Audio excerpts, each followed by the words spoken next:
Buenas noches y bienvenidos a Signo Pesos, la economía al alcance de su pantalla. Estos son los temas claves de hoy. A recuperar las ventas. Miles de establecimientos comerciales abrieron hoy sus puertas con más entusiasmo gracias a la reapertura que poco a poco se irá normalizando. Sin embargo, muchos de sus voceros siguen pidiendo que la reactivación sea completa, sea total. Hablaremos con el presidente de FENALCO. Colombianos listos para viajar. Las intenciones de viaje de miles de personas despertaron con los anuncios de reapertura del transporte intermunicipal.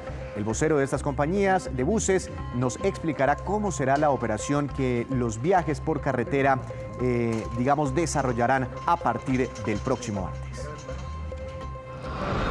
Se expande la búsqueda de oro. Tras el fin de las cuarentenas, uno de los proyectos auríferos más importantes del país consigue millonarias inversiones para ampliar su operación. Todos los detalles en la movida empresarial con Juan Fernández.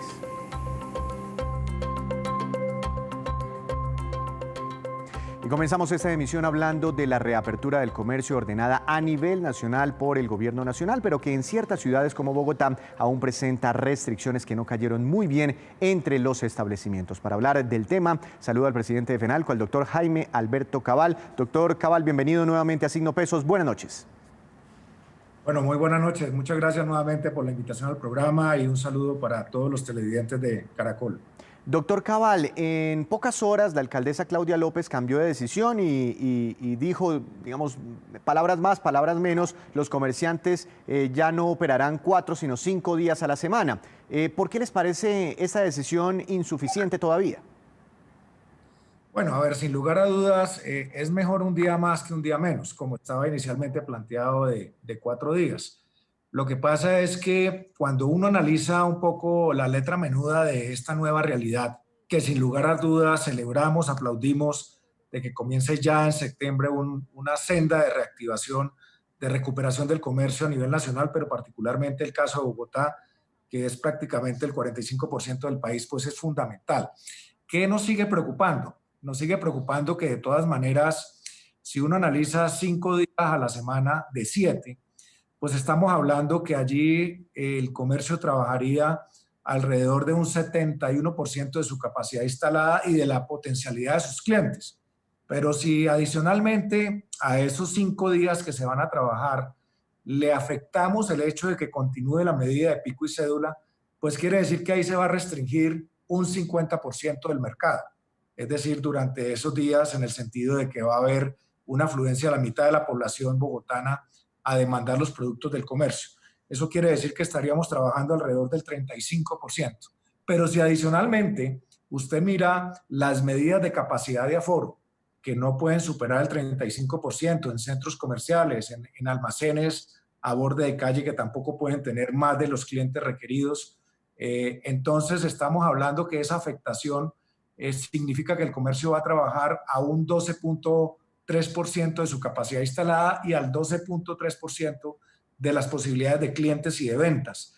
Entonces, si contrastamos esa expectativa de ingresos con, obviamente, la expectativa de gastos, que es seguir pagando costosos arrendamientos en los establecimientos comerciales, es seguir soportando la nómina o reincorporando inclusive empleados que habían salido por el cierre indefinido que tuvimos durante el confinamiento, pues esos altísimos costos no alcanzan a compensar seguramente los ingresos. Pero adicionalmente, el sector del comercio es el único sector que va a trabajar los fines de semana. Entonces, y como ha dicho la alcaldesa, en el horario flexible que se quiera. Y eso implica soportar costos extras de mano de obra o de empleados, de costos de horas extras y de dominicales, que todos sabemos que en este país son muy costosos. O sea que por esa razón, digamos que celebramos que sea un día más, pero no hay completa satisfacción entre los comerciantes en el sentido de que esa relación de costos versus expectativa de ingresos no se compensa aún. Doctor Cabal, ¿pero qué tanto pesa dentro de las ventas para los comerciantes en Bogotá? Estamos hablando de Bogotá particularmente, los días lunes y martes, que son los días en que no podrían operar ustedes. ¿Creería uno que el comercio no se mueve mucho arrancando la semana? No crea, las estadísticas dicen que, como estamos hablando del comercio generalizado, hay muchos sectores del comercio que el lunes y martes tienen una gran actividad. Le voy a decir, por ejemplo, un ejemplo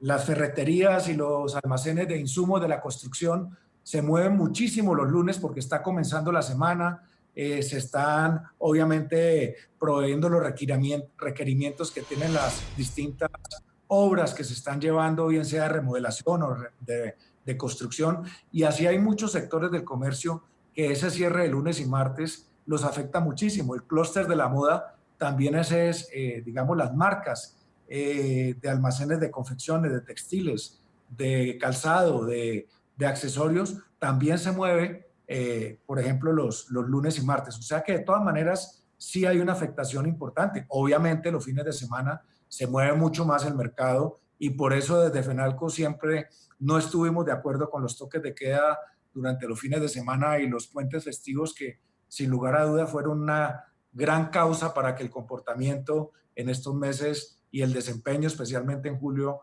no fuera bueno. Pero doctor Cabal, ¿cuál sería esa fórmula intermedia? ¿Estarían ustedes dispuestos a que el comercio pudiera operar también lunes y martes, es decir, todos los días de la semana, manteniendo las otras restricciones, es decir, el aforo permitido, el pico y cédula, o definitivamente ustedes lo que piden es una reapertura total? La reapertura total es, digamos, lo ideal. Como lo mejor a veces es enemigo de lo bueno. Nosotros cuando salió inicialmente la intención de la alcaldesa de 4 días, del 4x4, hicimos ver, obviamente, que esto era nefasto. Y en ese sentido aplaudimos de que haya extendido un día más la apertura. Pero le hemos hecho propuesta a la alcaldesa de que los lunes y martes, como se trata de no congestionar la ciudad, especialmente en las horas pico, en el transporte masivo, que podamos tener un horario alterno, lunes y martes, desde las 3 de la tarde hasta las 9 de la noche, que para nada afecta la presión sobre el transporte público. Esa es una propuesta. Y la segunda es que definitivamente el pico y cédula no se siga extendiendo porque es un factor muy limitante en las ventas y por supuesto en esta intención de recuperar la economía y recuperar el empleo. Doctor Cabal, eso respecto a Bogotá, dejemos de un lado un poco la capital del país. A nivel nacional, ¿hay restricciones? ¿Cuál es el mensaje para los comerciantes? ¿Encuentran ustedes algún tipo de inconveniente en alguna ciudad distinta a la capital de la República?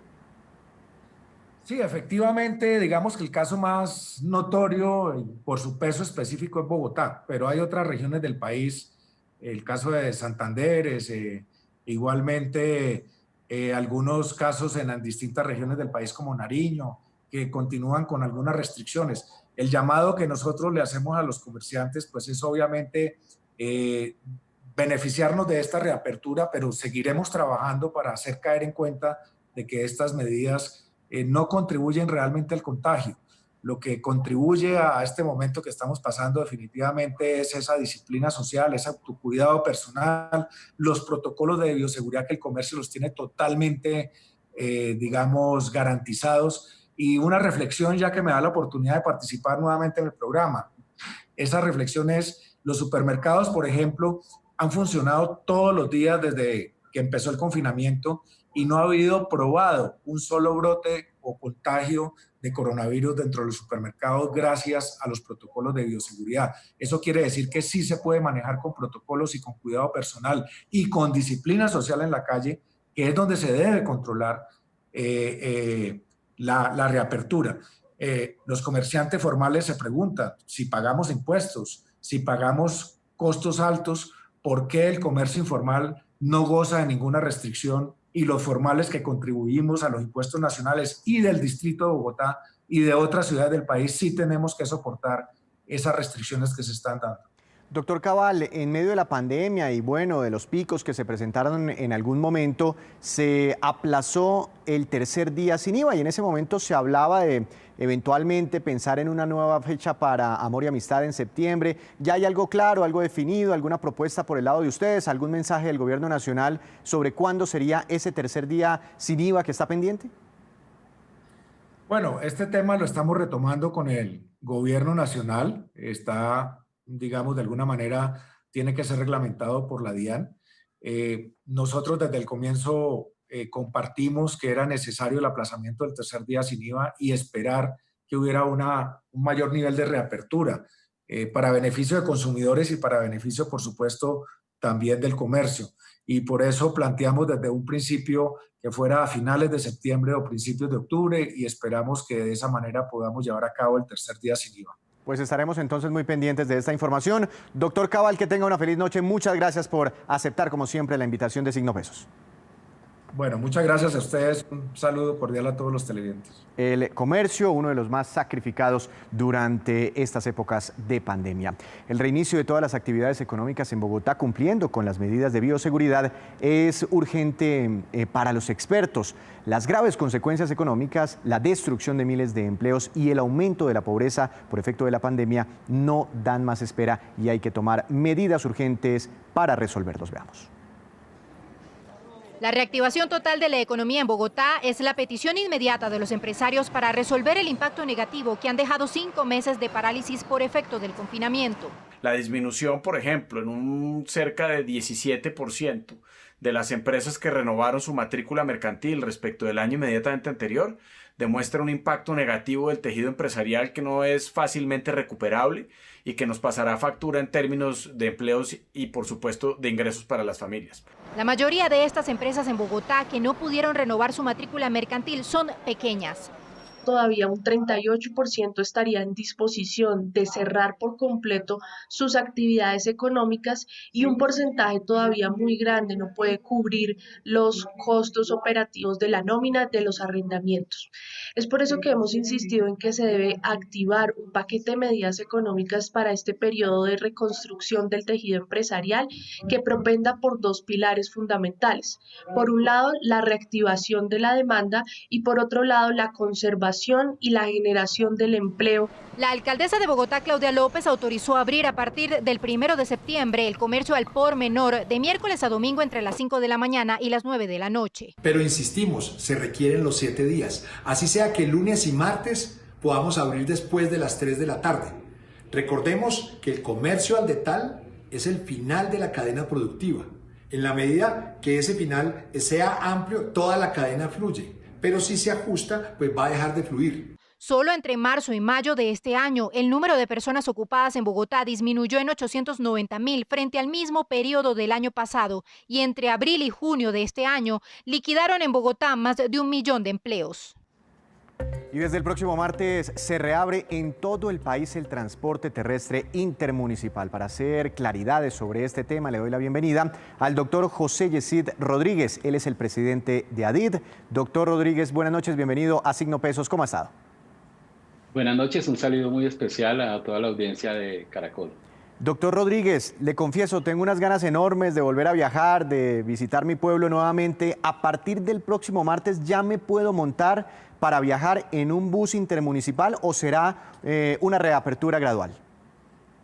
Sí, efectivamente, ya a partir del próximo martes están dispuestos pues, las empresas, los terminales de transporte para este reinicio de actividades. Obviamente, pues va a haber una gradualidad en la prestación de este servicio y pues estaríamos pendientes a si alguna de las autoridades, tanto municipales o departamentales, establecen alguna limitación. Pero ellos deben, ante todo, de acuerdo al decreto 1168, comunicar esto al Ministerio del Interior. Hasta la fecha, pues lo único que conocemos es el decreto de la Alcaldía de Bogotá, que establece ciertos horarios, pero no habla pues, de alguna restricción al transporte intermunicipal de pasajeros. ¿Cuántas empresas transportadoras de pasajeros por vía terrestre están listas para encender motores a partir de la próxima semana? Son cerca de 523 empresas las que están habilitadas por el Ministerio de Transporte para prestar este servicio. ¿Cuáles fueron las pérdidas del sector durante toda esta pandemia, doctor Rodríguez? Las pérdidas fueron muy altas. Nosotros consideramos que están por arriba del $1.000.000.000 para el sector de transporte terrestre intermunicipal de pasajeros, sin contar pues aquellos sectores que viven del sector de transporte como terminales, servicios conexos, todos los que nos prestan de manera algún servicio al transporte intermunicipal, los carroceros, los fabricantes de vehículos, los importadores. De hecho, es un margen bastante amplio y las pérdidas pues, se reflejan también en este sector. Para los que quieren viajar a partir del próximo martes, ¿qué deben tener en cuenta? Es decir, ya hemos conocido un poco, igual ahorita nos recuerda los protocolos dentro de los buses, pero esas medidas del lado de ustedes. Pero las personas que van a viajar, ¿qué deben tener en cuenta? ¿Pueden llevar niños? ¿Qué tanto equipaje pueden movilizar? ¿Cuántas personas de una familia máximo podrían viajar? ¿Qué condiciones de salud deben tener? Definitivamente, digamos, no hay una restricción diferente al cumplimiento de las condiciones de bioseguridad que ya están establecidas desde el mes de abril, a través de la resolución 667 que expidió el Ministerio de Salud conjuntamente con el Ministerio de Transporte. Las personas pueden viajar. La recomendación que se hace es que se tomen los vehículos en los terminales de transporte legalmente habilitados, y en los sitios donde no hay terminales, pues la gente debe acudir a las agencias de las empresas. Lo recomendable ante todo es poder comprar a través de los canales virtuales de las empresas y de los diferentes aplicativos que existen los tiquetes con la debida antelación. Es decir, que ustedes no pueden recoger gente en la mitad de la carretera. Sí, esa operación de recoger las personas es muy compleja por el tema del cumplimiento de las condiciones de bioseguridad en los sitios intermedios. Tienen que ser en las agencias de las compañías que están habilitadas en los municipios o en sitios intermedios del recorrido. En el caso del transporte aéreo, pues ya se tomó la decisión de llenar por completo el avión, es decir, la silla vacía del medio de la que se había hablado, eso ya no va. En el caso de ustedes, ¿pueden llenar todo el bus? En el caso del transporte intermunicipal todavía hay una restricción por el distanciamiento que se estableció a través de los protocolos de bioseguridad del Ministerio de Salud. Y ese es un distanciamiento de 1 metro, lo que obliga prácticamente a solamente tener una ocupación del 50%. Estamos pendientes de la evolución y la modificación que pueda tener esta norma, de acuerdo a lo que se ha venido pues trabajando con el Ministerio de Transporte y el Ministerio de Salud. Por ahora los únicos que pueden ir juntos pues son los grupos familiares, pues la gente que convive en una sola familia sí pueden ir juntos en los puestos. Los demás pasajeros deberán llevar un puesto de por medio para poder cumplir con el distanciamiento que establece el Ministerio de Salud en el protocolo. Y si ustedes solo pueden llevar el 50% del bus, pues ¿quién asume el costo del otro 50%? ¿Van a subir mucho las tarifas, los tiquetes? Pues estamos en un estudio, cada empresa debe hacer un análisis de costos en su propia análisis de todos los temas. Sí puede haber una tendencia a un incremento, pero lo que estamos trabajando es para que ese incremento no sea muy alto, sino que se puedan también asumir partes y descontar algunos costos y poder, de alguna manera, poder prestar un servicio que no sea demasiado costoso para los usuarios. Pero sí va a haber algo de incremento. Obviamente, las empresas están obligadas a mantener una estructura de costos y a hacer la comunicación a los usuarios de los incrementos que puedan llegar a tener los precios. Pero haciendo un cálculo muy sencillo de matemático malo, si está desocupado el bus en un 50%, ¿el tiquete subirá en un 50% de valor? No tanto en un 50, podemos estar hablando de un 20 o 25, pues hay que buscarle, también estamos buscando la racionalidad en otros costos, que es lo que hemos venido pues trabajando también con los diferentes empresarios en el país. Bueno, por último, doctor Rodríguez, ya esto era lo que estaban pidiendo ustedes, ¿cómo reciben esta noticia? ¿Qué expectativas tienen? ¿Se moverá nuevamente con fervor el tráfico intermunicipal en Colombia o todavía cree usted que habrá efectos por la crisis económica, en fin? Nosotros consideramos que va a haber una gradualidad en el reinicio de actividades, pues nos alegramos de que se haya dado esta noticia, sobre todo a los colombianos que necesitan movilizarse, pero ante todo lo que estamos viendo es que toda la situación económica y muchos aspectos externos que van a conducir a que haya una baja ocupación, una baja demanda de transporte inicialmente. Y pues va a ir habiendo un repunte, pero no vamos a tener pues todo el mundo saliendo pues el 1 de septiembre. Consideramos que los usuarios pues de hecho deben ser muy cautos en la utilización de los medios y deben cumplir también con todas las normas de distanciamiento en terminal de transporte, ir a los sitios autorizados de las empresas y evitar ante todo pues la aglomeración de personas para poder disfrutar de un viaje placentero y que sea seguro. Doctor Rodríguez, pues celebramos también esta noticia, esperamos que les vaya muy bien y que rápidamente puedan ojalá recuperar todas esas multimillonarias pérdidas registradas hasta este momento por la pandemia. Que tenga una feliz noche, gracias por atendernos. Muchas gracias a todos ustedes, muy amables. Y es la hora de hablar de negocios, como siempre con Juan Fernández. Juan, buenas noches, ¿cuál es la movida empresarial de hoy?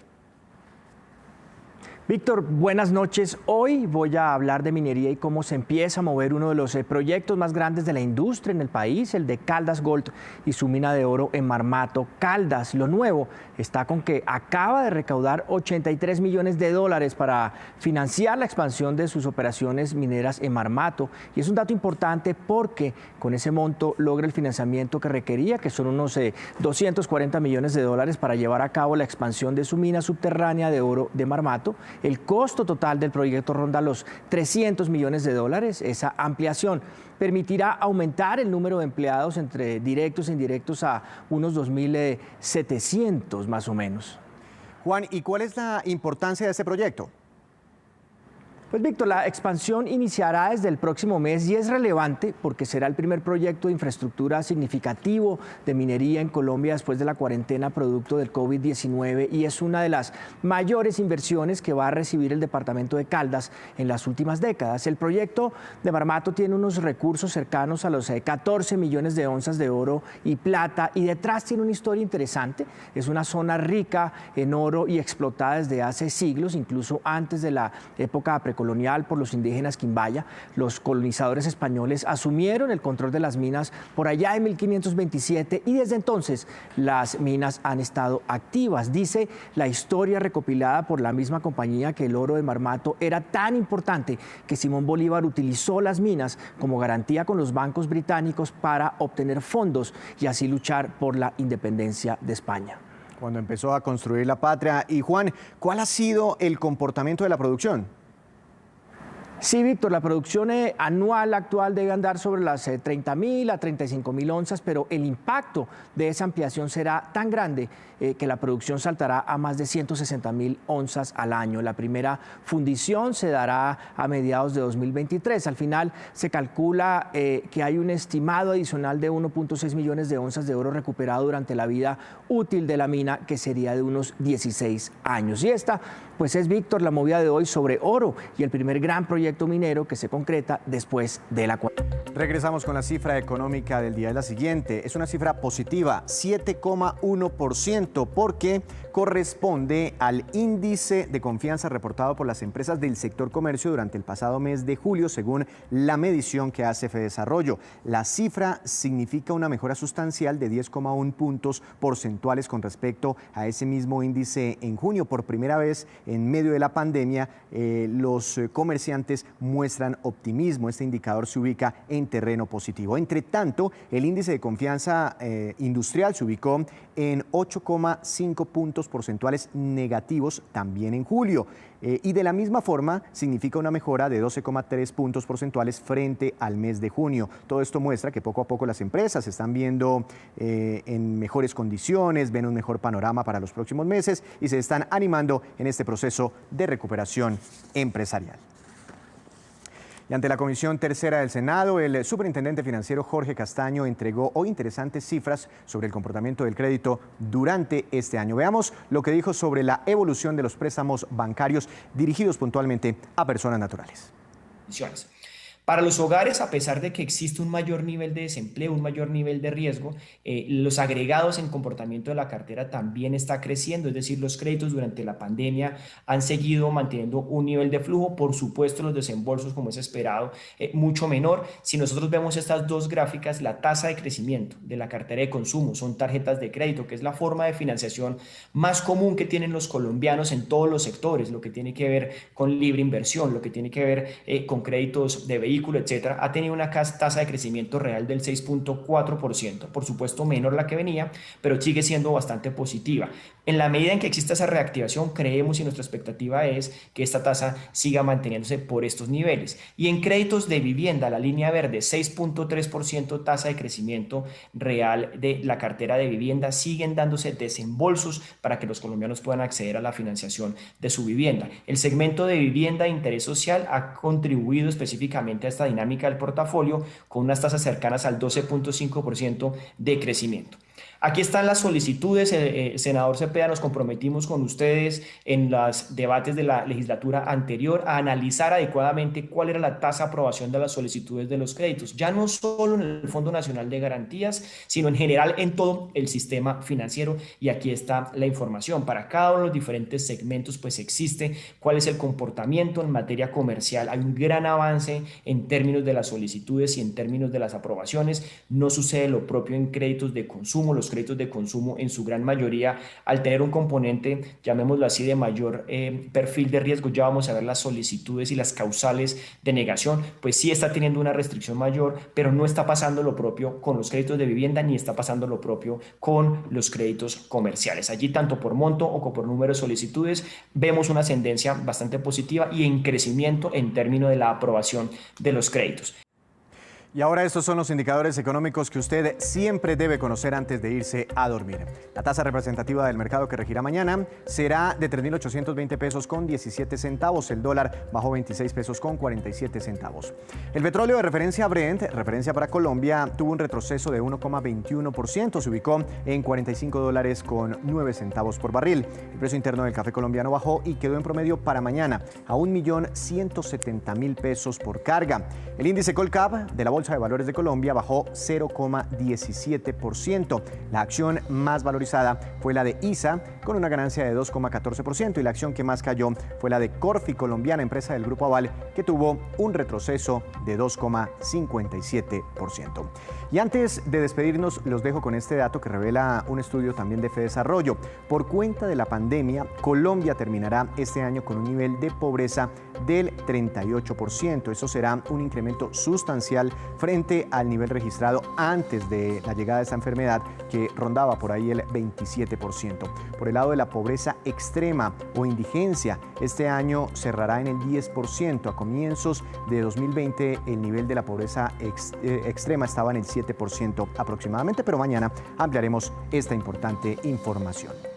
Así terminamos por hoy. Los esperamos mañana con una nueva emisión y con toda la información económica que usted necesita saber. Recuerde, esto es Signo Pesos, la economía al alcance de su pantalla. Que tenga una feliz noche.